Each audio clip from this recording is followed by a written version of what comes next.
Total Access. Total Access with Simon Morrigan. Do you worry in your job that you might go bald? We are, yeah. We're at 30 now. If we get to 35 or 6, you'll probably be alright. If we get to 35 or 6 and still have your hair, you have a good chance of keeping it. We're actually blessed, lads, in fairness, that 1 in 4 of us aren't absolutely completely bald. Like, I would agree. We're actually and blessed. Brian has a full head of hair as well. Like, if he was still here, it wouldn't be like... But it's mad that all 5 of us still have like full heads of hair. I worry about going bald, you see. What's it like in your jobs when you worry about that? You don't. I don't think How old are you? Don't think you worry about it. 26. Are you doing alright? I think it's quite a natural thing for guys to worry about in general, you know, because less hair gel always but makes there's it lots look of better. things now I believe you can do. So if I went bald, I'd be looking into everything. I'd be looking into transplants, wigs. Yeah, Put that thing on the not bottom wigs, of but that.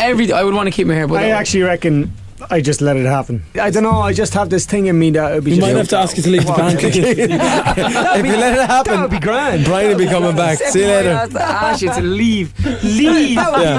Hey, Baldy, lead the band. Imagine. Now, I saw you talking on TV once, guys.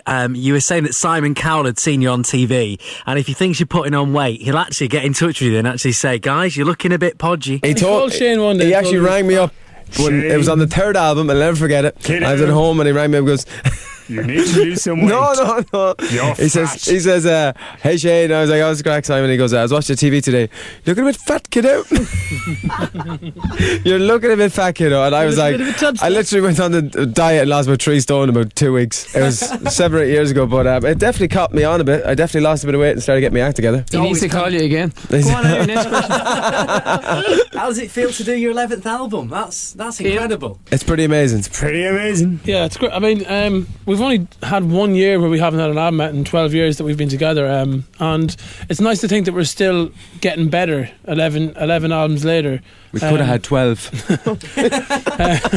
Anyways, you know, it's like a lot of people at this point in their career could just be going through the motions, but I think we've actually had a bit of a revival, a rebirth. We took a year off 2 yeah. years ago, and I think we're kind of very fresh now, and I think we're going places that we've we never need gone to go. before. Yeah. Shane, you just finish off every sentence there. I know, I just So basically, I went down the road and I bought a bag. Sorry. What's the joke about the 12th album? Yeah. Shane thinks he's funny and he just said some random thing. We had a year off in 2008. Mark wanted to visit all the foreign countries and we took a year off. No, it wasn't Mark. Mark suggested that we all go and find ourselves. And in hindsight, and I said, I know exactly where I am. I didn't suggest you to find yourself. You know exactly who you are. There was a bit of a comment there. You know exactly who you are. There's something there. I don't get it. You know exactly the type of person you are, is what he said. Anyways, who gets the most abuse? Because you're always giving each other abuse. Who takes the most stick? Everybody gets it. I get a bit of it. I'm getting a bit of it lately. The last week or two, the boys are giving me a bit of stick. All the girls that are queuing up for you guys outside. Come on. Which track on the album Gravity are they going to love the most, do you think? I think a song called Beautiful Tonight. Well, it's my personal favourite at the moment. That's because of Simon's, is it?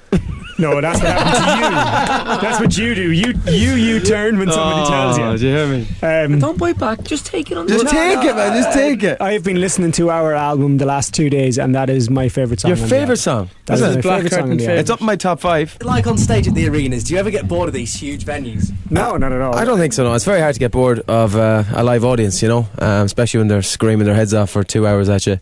But, you know, obviously you'll have off nights, you know, you have nights where you're not feeling great, or you might have a hangover, or you might be sick, or usually one of us gets sick on the tour at some stage. I've never been sick on Keane's tour. never got sick, actually. For the record, it's the first time I've ever heard Shane admit that he potentially may have the odd off night. Never heard that. I was on about as a band we have off nights. I've never had an off night, but I know you do it. Have you nice. ever been sick into a bucket on the side of the stage before you went on? No, I actually never got sick. I had the bucket there, but I didn't use it. But I was very sick from drink twice. Very sick twice. Once last year, Newcastle in Glasgow. 1999. No, it wasn't Newcastle. Where was it? Sheffield. No, it was Sheffield. 2001. I was in a hula hoop, and then in this year in Glasgow, I drank an awful lot, and unfortunately felt very sick. It was actually torment getting through the show. I was that Shane bad. went into the corner and talked to himself. Shane had a little spot on his top lip, and he proceeded to burst it. Actually, it then became a basketball. Remember, Brian came back to the band on Shane's lip. And he had to do it. Now the worst part about it was we were on tour at the time. So when you're on tour, the big screens are the size of this room on the wall. So my spot was the size of. What was that about? It looks like a car. Actually, do you know what it was though? If you ever get a water blister on your lip, it was just a water blister. I was like, that's weird, isn't it? And then when I picked it, and next thing, boom. It was You held the literally like microphone I had like a this for the whole turnip. show. It's literally like I had a turnip on my lip, and it was that size, like, and I was like that. I was like that with the mic. I was like that with the mic.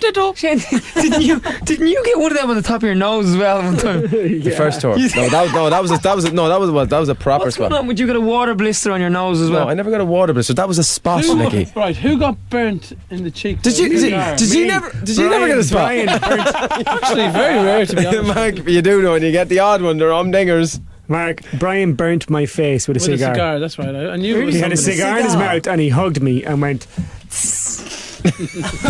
right in my cheekbone. And we were doing a photo call the next day for MTV, and I'm wearing a pair of ugly glasses. And the reason why I'm wearing the glasses in them photographs, if you Google it or whatever, is because I actually have a cigar burn on my face. We go crazy and we have a laugh, and we've enjoyed the 12 years. crazy. We do fight like hell as well, though. Do you? Well, argue, not fight. He's a proper little bitch. It's bitchy fights. Have We you love ever having a had- bitch. This is what starts it. Have you ever fallen out majorly and someone else people that's haven't it? talked for a couple of weeks, and it's or days. A couple of anyway. weeks. No. Days, definitely. Days, No. 2 days. I can't max. hold a it day, on, max. A day or two, and then you have to I text me. remember me and you falling out for at least a week. Yeah, because you're extremely stubborn. No, I and wasn't. He's extremely stubborn. Yeah. What was that about again? By I the don't way? know, but Louis made you apologise to me. What was it about? Happened in America. Oh yeah, I remember what it was about. Yeah. Does Louis think you're like a bunch of kids? I did need to apologise that day. I was very out of order. I'll take it. I'll take that. Early days is different. Yeah, Yeah, we no, literally early killed days each other in the early days. Last week I had to get my car MOT'd and I had to replace the bulb in the front of it. Do you guys ever get a chance to do anything like that? I brought No. my car to get MOT'd last 3 weeks ago. Well, not on the car, but I fixed a stairgate on my house last night before I flew out of Ireland. So you get your hands A baby dirty. stairgate? Yeah, absolutely. You know, we actually get more pleasure than you'd Handyman imagine he was. out of doing the simple have a kind of day-to-day screwdriver? house Did you chores. have to- I love cleaning. No, I have a toolbox. Do you? I love cleaning. I swear to Is God. it an OCD kind of level cleaning? No, I do get a bit obsessive though when I'm cleaning the kitchen and sitting. I have to. I keep going, then all of a sudden. He does it in an apron and a little mini skirt. Have you ever Very been to cute. shoot High heels. in the house? When you're cleaning. Have I an High heels What in do his you mean? wife's bikini. We were having people over for dinner about 3 months ago. What was that about? I said you do it in high heels in your wife's bikini. The thing is, I can picture you doing it. I don't mean I believe you would do it, but I'm saying thinking about that is like disturbing And I image. put it up live on the net. Like you want in Desperate Housewives. Cherry. What does it feel like when you make a woman faint, by the way? Because that will probably never happen to me in my life, but it's happened a few times for you, hasn't it? It has. It's a bit freaky, to be honest. Happens to you quite regularly, Shannon, doesn't it? Happens to me a lot, in fairness. I don't know what it No, is. in fairness, it happens to Shane the most. No, People people are scared of the life of me. it actually, on a serious level, sometimes When you you'll turn be up for quite work in the bikini, scary. that's what they'll faint. There's no point answering seriously if everyone's laughing. Is there? But seriously, it can be quite scary, can't it? It can't be because you don't know if the girl's going to get up. Like The bird's going to get up. You know what you're going to say? Don't know if the bird's going to get up. Like you get me. You get me though. When you're on stage in the arena, can you feel everyone singing back to you? Yeah. Yeah. Yeah, when That's- 20,000, that's what it's all about. 15,000. I mean, we done a gig in Ireland recently that was about 83 or 85,000. And when they sing back to you, you know about it. It's the thank you That's back the to hype. us, you know. It's the one kind of pat in the back. You go, right, we've done it now. All these people are kind of just in love with the song, and it's an amazing feeling. When you perform the X Factor, and you know the intro that comes up and says how many million records. Westlife! It makes the hairs stand up on the back of your neck when you see that, It doesn't does. Even it makes our hair. We're watching ourselves, and we're like, you know, when you see it all in front of you, it is pretty amazing. That's like, going back to the bald question, because if we didn't have, we'd have no hair to stand up, like, you know what I mean?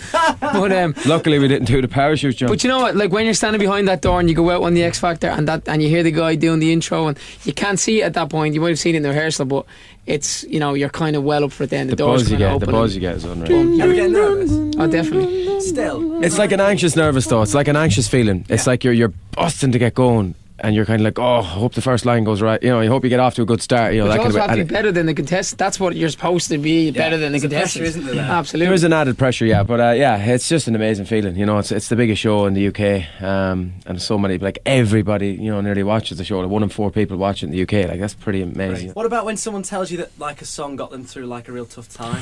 That's pretty cool. Yeah. That's very touching. I mean, you know, you get letters quite a lot because well, a lot of our songs, they say that Westlife are very popular at weddings and funerals. So, you know, they're two of the most extreme kind of both happy or sad days of people's lives. So, quite a lot of the time, we'll get people talking about, you know, literally that our song was at a funeral, which is, you know, the worst day of people's lives, and then weddings, which is the best day. It's kind of, it's nice, but it's pretty intense sometimes. You know, you just kind of, I don't know, you just kind of go, oh, that's Embrace cool, it. and then move on. Embrace it, yeah. Because I suppose you could get quite quite touched. Yeah, by you it. can't sort of let it Threatening. touch it too much. Sometimes Yeah. you do, to be honest. Sometimes a certain story You get very sad letters. touch you in a certain way. I remember back on the very first tour we did, there was a young dad that came down to the show and he'd lost his young son, been knocked down, and his favourite song was My Love, and that was pretty hard. We'd done a meet and greet, met the dad, and we actually brought his brother up on stage and sang the song with his older brother, and the dad was down in the pit literally in ribbons crying, like, you know. So yeah, that type of stuff is like, you know,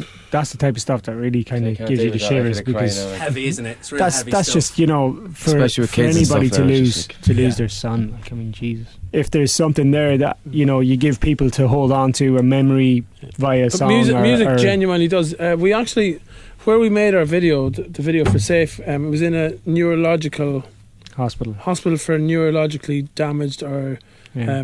People with brain damage, yeah, essentially. and basically the guy was telling us that they have got a full-blown section that's dedicated to Sound therapy, research like. in sound therapy and music therapy, so using music.